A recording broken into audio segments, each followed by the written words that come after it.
What's going on, guys? It's your boy, Tom Talks Rubbish, and today I'm back with another review for Last Man Standing. This time, reviewing AEW Full Gear 2021. So let's get into it.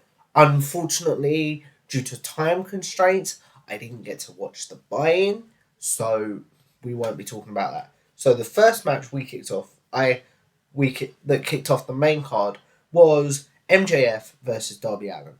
Really enjoyed this. Honestly, would be a contender for match of the night. So the basic story of this match was MJF claiming, as he had in promos, that he could beat Darby with a headlock takeover. So that was the basic thing, like MJF trying to wrestle Darby as he was taking Daredevil moves. So at one point he attempts a coffin drop on the apron, and that backfires. And then at one point he's trying to hit more Daredevil moves, and they backfire. Eventually, MJF working on his back, but then he hits a tombstone on the apron to Darby and injures his own knee. So the playing field is leveled now, and Darby begins targeting MJF's knee. And then the finish of the match comes when MJF brings Darby Allin's skateboard in the ring that he rode to the ring on, and encourages him to hit him with it. And as Darby gives it to the ref takes out the ring. MJF hits Darby with the dynamite ring, puts him in a headlock takeover for the pin. So this gives MJF the pros to say, I beat you with a headlock takeover, but obviously it's not clean, so we may see a rematch, which I'd quite like to see, if I'm honest. We then had FTR versus the Lucha Bros for the AEW Tag Team Championship. Again, basic story of this match was FTR trying to keep the Lucha Bros grounded. And we would see some high-flying moves countered into the big rig or the spike pile driver. And then towards the end, FTR put their masks on, the masks that they used to win the AAA Tag Team Championships as luchadors on, and then eventually the big rig is countered into a pile driver, and the Lucha Bros win.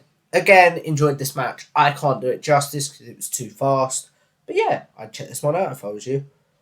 We then had Bryan Danielson versus Miro for a number one contendership for the AEW Championship. And basically the story of this match was Miro's power versus Bryan's technical ability. And in the finish of this match, we would see Bryan's technical ability used as Miro goes for a move off the top rope. Bryan hits a DDT into a neck lock sort of thing, submission, and Miro passes out. Again, the neck being his weakness. So yeah, enjoyed this again. Some other spots of the match included Miro throwing Bryan into the barricade, and just some more power moves like that, really. We then saw the Elite versus Jungle Boy, Jurassic Express, and Christian Cage. Overall, enjoyed this again. This match was too fast to think. But the main story beat of this match was Jungle Boy not wanting to be too violent, I suppose, but then having to do that as the Elite did more violent things to him. So we would see the Elite throwing weapons on him or at him, and then we would see...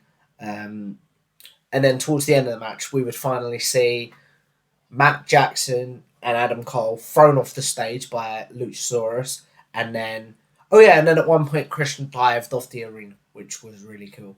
And then towards the end we see Matt Jackson put in the concerto position.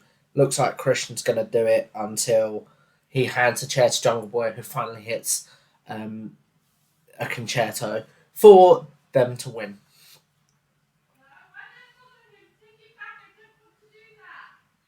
We would then see Pac and Cody Rhodes versus Black and Andrade, Malachi Black, and Andrade.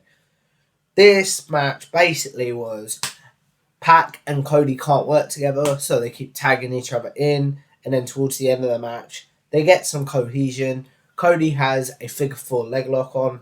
Pac hits a splash for the win.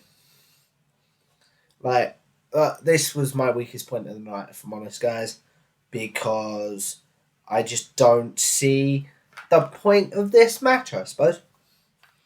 We would then see Britt Baker versus Ty Conti for the AEW Women's Championship. Again, very fun match. Ty Conti using a lot of judo throws and Britt Baker using a lot of her heelness to win. So we would then later see Britt, we would see Ty Conti throw in Rebel and Jamie Hayter around until Britt finally uses the numbers game of Rebel distracting Ty Conti to lock in the lockjaw. That's countered by Ty Conti into a roll-up, and then Britt counters that into one of her own for the win. Again, very enjoyable match. Very fun. Always fun when Britt Baker wrestles. Finally, we had, in my opinion, the match of the night with Eddie Kingston versus CM Punk. And as you guys know, if you saw their promo on Rampage, there's some real heat to this feud. So you didn't see wrestling moves, you saw punches, kicks, and stuff like that. Basically, the match starts out with Eddie Kingston hitting his spinning back fist before the bell even rings. So basically, we're waiting, and Punk's knocked out, and towards the end, and then throughout the match, they're just brawling out the ring, in the ring, until eventually Punk gets Kingston in what I would call an MMA clinch, hits some knees, and then a go to sleep, and then finally wins, and then extends his hand out, and then Punk walks away, and then Eddie Kingston walks away. Match of the night for me. Again, I can't do it justice. Just go check it out. We then would see the Inner Circle versus American Top Team and Dan Lambert. So the Men of the Year, Dos Santos, and I can't remember the other MMA guys, and then Dan Lambert. Basically, the story of this match was Dan Lambert wanting nothing to do with Chris Jericho. And then towards the end, Jericho finally gets Dan Lambert in the ring on his own, hits him with a kendo stick, Judas Effect, Frog Splash, and then Jericho looks up as a tribute to Eddie Guerrero, who, correct me if I'm wrong in the comments, Eddie Guerrero passed away 15 years ago to the day that this pay-per-view took place. So you do see a lot of tributes to Eddie Guerrero on this show, which was very sweet and very heartwarming. And then finally, in our main event, we saw Kenny Omega versus Hangman Page for the AEW Championship. We saw some strikes and clotheslines by Hangman Page and throwing Kenny Omega around. We would then see, at one point, Page gets knocked to the outside of the ring. Don Callis hits some boots on him. And then towards the end of the match, we see the Young Bucks coming out. And then if you guys saw Rampage, the final Rampage before Full Gear, we would see the final Rampage before Full Gear. We would see Hangman basically telling the Bucks, if you get involved, I'll end you. So it looks like they're going to get involved until finally Hangman hits a buckshot, and then the Bucks are on the side that he's going to hit another one from. He just looks at the Bucks, and Matt Jackson gives a nod, basically saying, you got this, because of all their history.